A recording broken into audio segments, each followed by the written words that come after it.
I mixed it together and you will not believe what the first one is. Point number one, true Oh my surrender. God.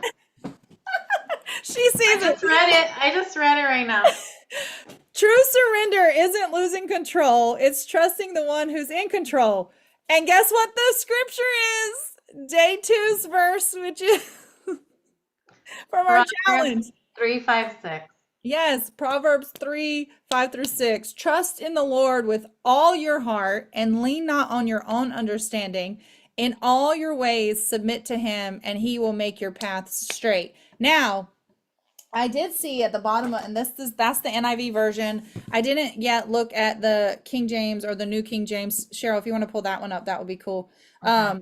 But what I noticed in the NIV version is at the bottom of that, there's a little note B, footnote B, which says, or will direct your paths.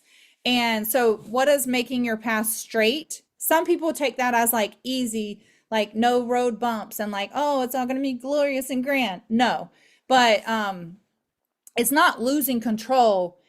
We have to shift our mind and realize it's trusting in the one who's in control. Because no matter what, we think we're in control, but we ain't in control. So, Yeah.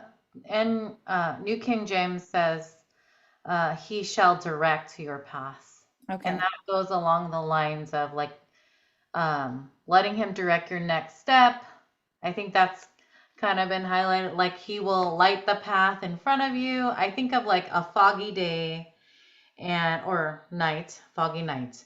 Usually it's the nighttime and you're driving. Mm. And the scariest part in that in driving, you don't know what's gonna come next, but you're scared the whole time, but you're like still driving. But you're like, it's gonna be okay for like that 5 feet, and then the next 5 feet, and then the next 5 feet, and you just keep driving.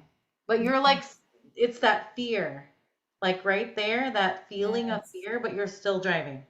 So Yes. that trust is that deep that it could be like, it is scary to trust, especially in the world where it says you need to control this and you need to control this, or everything else is gonna fly And out the how door. about in the world where it's like, what's your plan? What's your 1 year Oh plan? Your yeah. 3 year plan? Your 5 year plan? I Right? asked my husband, "What's your plan for the day?" And he gets I was like, so today I was like, so what's on the agenda? I don't know. Like I didn't know how to ask that question differently because Because I I'm messing you up with my yeah, download. I'm like, I think I asked it in a weird way today. He's like, for what? In my life? And I was like, no, it was just a different way of asking what your plan is next. Like, I don't remember what I said, but he'll probably remember. But I just didn't want to ask, what's your plan?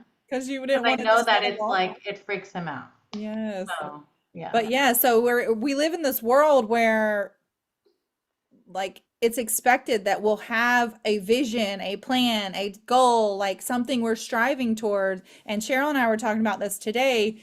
And like when you're letting God control it, like you're probably only going to have the step like right in front of you, and it's Yeah. okay.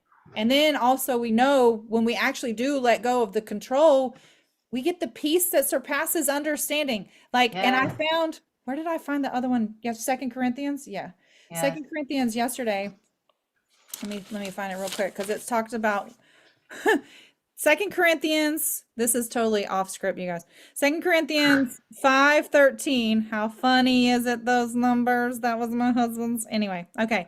If we are out of our minds, this is literally what it says in the Bible. If we Yeah. are out of our minds, quotation marks, as some say, it is for God. If we are if In we our right are in mind. our right mind, it is for you, meaning like Mhm. yourself. And today I heard we need to live a supernatural life in the natural. And I was like, that's Ooh. why I told you to listen to that thing. But I'm getting there. I'm getting I there. know it was so good because, and I've heard it in that conversation we were having this morning. Like, it's not, we're living counter culturally. It's Mm, not, it's not of like the world's definitions, but if it's of God's definitions. And if we were to, that's why I think being the light and trusting, yes, we are going off, so I'm going back to trusting.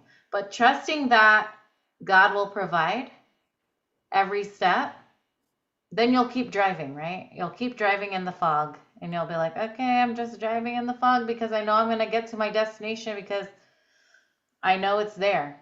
It's like, you know, God's there and you're going to get to the destination.